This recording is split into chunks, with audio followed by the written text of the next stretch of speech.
This is Mr. McAuliffe again, and this is part 3 for lesson 6.6. Hopefully you're still following along on your note-taking worksheet, and we're going to do the last part here today, which is graphing systems with parallel lines. Kind of a special circumstance when we're dealing with systems of inequalities. So we've got to remember that for two boundary lines to be parallel, they must have the same slope. So when graphing the systems, there's going to be three possible outcomes that we can have. Okay, number one is a system's going to have no solution. The shaded regions are going to go in opposite directions. So when we look at our parallel lines, we're going to end up with shaded regions that go away from each other and never overlap. The second outcome could be a system with solutions between the two boundary lines. So one shades one direction, the other one shades the opposite direction, so they're going to overlap in the middle. And then number three is a system where all the solutions of one inequality are also included in the solutions of the second inequality. So one line goes up, the other line goes up, and it covers both groups, both regions. So let's take a look at some examples. First one we have here is an inequality, and again I'm going to write blue next to it and green like I've been doing all lesson. So we're going to graph this. We're going to start at -4, 1, 2, 3, 4, and it's got a -2x, so it means it's 1 over and 2 down. And we're going to put our boundary point or guides in here to do our boundary line, 2 up in the opposite direction, and give us something to work with here. So it's less than or equal to, so I know I'm going to have a solid line, so I'm going to try to connect these dots as best as I can here on the screen. Give us an idea of what we're dealing with. Okay, it's a solid line, and it's less than or equal to, so that means it's going to be shaded in this direction, so I can kind of give my shade here, get our visual look here. And then we're going to go ahead and switch it up for the second one, and we're going to do this one in green. And y is greater than -2x plus 5. So I'm going to start at plus 5. 1, 2, 3, 4, 5. And again, it's got the same slope because both have -2's. That's coefficient with x. So it's going to go 1 over and 2 down, which makes both of these parallel. They're never going to cross, so we're never going to have to deal with the overlapping from that standpoint. 1 up. And it's greater than, so it's going to be a dotted line. So I'm going to put my boundary line in here with some dots, try to connect it so that we can see it. And it's greater than, so that means it's going to be shaded everything above it. So you start to see the directions in which they're going. And we can see that these never overlap. So might as well keep things consistent and use red. So we have no solution for this one. There's no solution for this scenario. They go in opposite directions and they never overlap. So this would be an example of no solution.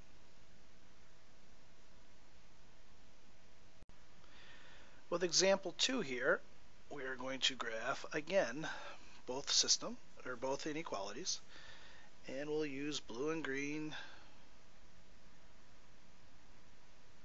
Make it easy to see, and we're going to start at -2 with the first one, and it's got a slope of 3 over 1, so 1 over, 1, 2, 3 up, 2, 3 up, and we'll finish up here, and then in the opposite direction, we're going to go down 3. And we see that it's a greater than symbol, so that means we're going to have a dotted line that goes through there. We're starting to get better at drawing these lines. And it's greater than, so that means it's going to be all of this area that we see shaded. Okay. And then we'll do the second one in green again. Close that out. And we are going to look at positive 6 is where we're going to start. So 1, 2, 3, 4, 5, 6. It's a little bit hard to see here. 1, 2, 3 up for our slope. And in the opposite direction, we're going to go down. 1, 2, 3. And you can see 1, 2, 3, 1 over our guides. And we're again having a dotted line. It goes through those spots. And this one, in this case, it's shaded below it because it's less than. So you're going to see a situation where we go in this direction. So it starts to get a little messy here. That's going to include all this area. But we're looking for the overlapping region. So we're going to use red again. And because both of these are dotted boundary lines, I like to dot those again so it just reminds me that it does not include anything that lands on those lines. So I go right over the top of where I was before. And what I'm looking at is this area right between the two. So all of our solutions for this system would be the ones that fall between those two boundary lines.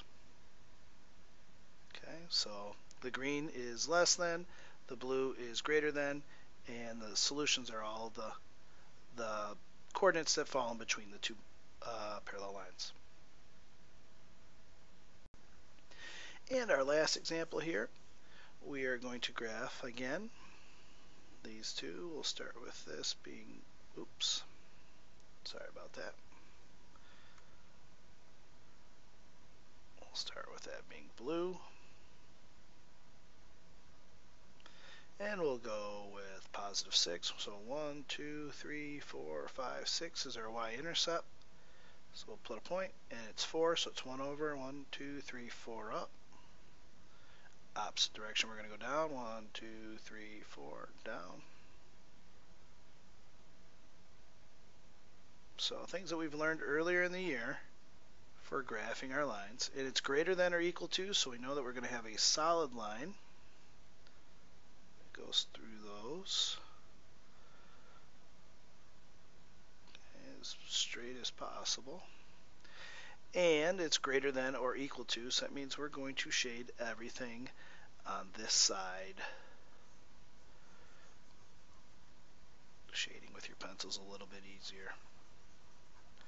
So everything above it that includes any points on that line. And then we're going to go ahead and graph the second one with green. And we're going to start at -5 this time. So 1, 2, 3, 4, 5 is our y-intercept. And our slope is 4, so 1 over. 1, 2, 3, 4 up. 1, 2, 3, 4 up.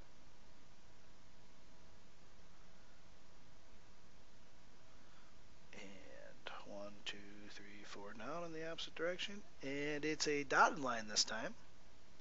So we're going to take our dotted line and go through our guides here for our boundary line.